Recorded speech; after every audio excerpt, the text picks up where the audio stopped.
موضوع مهاجرت را ادامه می‌دهم. مقامات تاجیکستان از بیشتر از 120,000 شهروندان کشور که در روسیه کار و اقامت می‌کنند خواستند تا 3 ماه دیگر با مراجعت به اداره‌های مهاجرت و یا کارهای داخلی در آن کشور حجت‌هایشان را درست کنند. در عکس حال به گفته مقامات به فهرست آنهایی می‌افتند که باید از روسیه به چون و چرا و پرسپوز اخراج کرده شوند.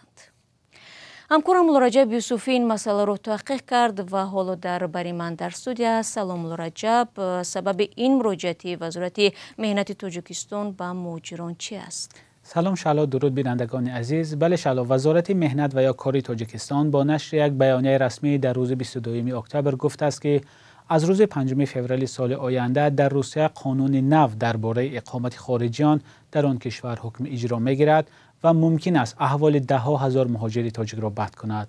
در بیانیه آمده است بر اساس سندهای نو درباره اقامت خارجیان، وزارت کارهای داخلی روسیه نظام مخصوص اجرا و یا دپارتات اخراج و یا دپارتات را به راه می‌اندازد و رویخط شخصان تحت نظارت را تهیه کرده است که در آن زیاد از 120,000 شهروند تاجیکستان همچون افراد قانون شکن ثبت شدند.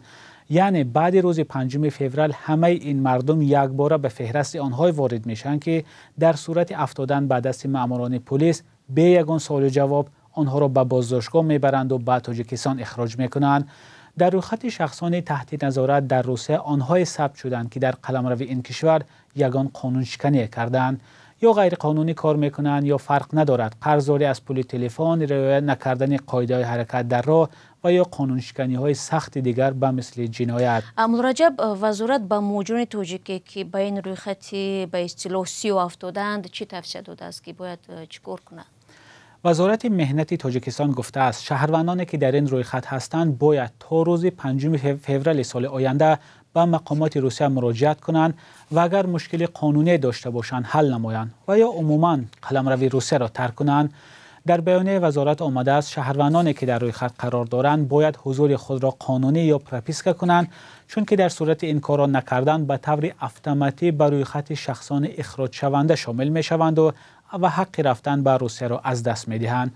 واقعا وزارت نام همه 120,000 نفر را نشر کرده است. مهاجران می توانند این روی خط را در وبسایت وزارت مهنت ببینند. ظاهرا در این فهرست آنهای هم هستند که از روسیه الکی اخراج شدند و یا کشور را ترک کردند.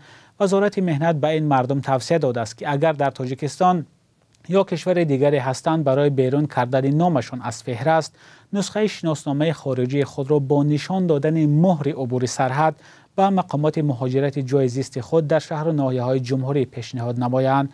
خلاصه شهلا مقامات تاجیکستان که امسال با مقامات روسیه درباره مهاجرت کاری و آزار و اذیت تاجیکان در روسیه رد و بدل‌های زیاد داشتند می‌ترسند که بعد ماه فوریه اخراج و یا مشکلات قانونی مهاجران تاجیک زیاد می شود. بله، تشکر مولارجب برای تفصیلات. مهاجران عزیز، همانگونه که مولارجب گفت روی خط در سامانه مهنت نقطه TJ گذاشته شده است.